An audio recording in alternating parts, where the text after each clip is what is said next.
ज्या गोष्टीची भीती असते ना, तीच घडली. ते म्हणजे आद्या आजारी पडली. सकाळी-सकाळी तिला खूप जास्त ताप आला होता. त्यामुळे तिला काही स्कूलला पाठवलं नाही आणि मॅडमची फर्माईश होती, की शेंगदाण्याचे लाडू खायचेत. मग तिला शेंगदाण्याचे लाडू केले आणि भरपूर दिवस झालं मला जी भाजी खाऊ वाटलेली ना, हरभऱ्याची भाजी मला आज मिळाली.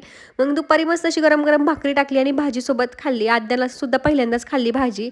त्यानंतर रात्री मी गॅस वगैरे क्लीन केला नव्हता. त्यामुळे गॅस खूप खराब झाला म्हटलं खळखळून पाणी ओतून आता सगळा किचन ओटाच धुवून घ्यावा.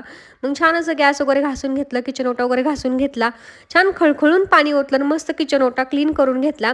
आता मला लवकरच जरा किचनचं मेकओव्हर करायचं आहे. तुमच्याकडे जर आयडियाज असतील तर नक्की द्या मला, की कशाप्रकारे मी करू शकते. तर अशा प्रकारे माझं सगळं व्यवस्थित किचन क्लीन करून झालेलं आहे. मला सहसा किचनवरती जास्त पसारा करायला आवडत नाही.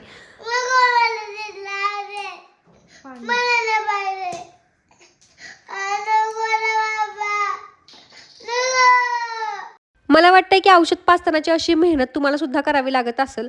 आधी औषध पाजलं की थुकून द्यायची. पण आता मी जेवढ्या वेळा ती थुकते ना, तेवढ्या वेळा औषध पाजते. त्यामुळे तिला समजलंय की आपण थुकेल तेवढ्या वेळा पाजलं जाईल. त्यामुळे एका घोटात ती आता पिते. पण तो एक घोट पाजायलाच खूप मेहनत करावी लागते ना, अशा प्रकारे मी तिला औषध पाजतेच.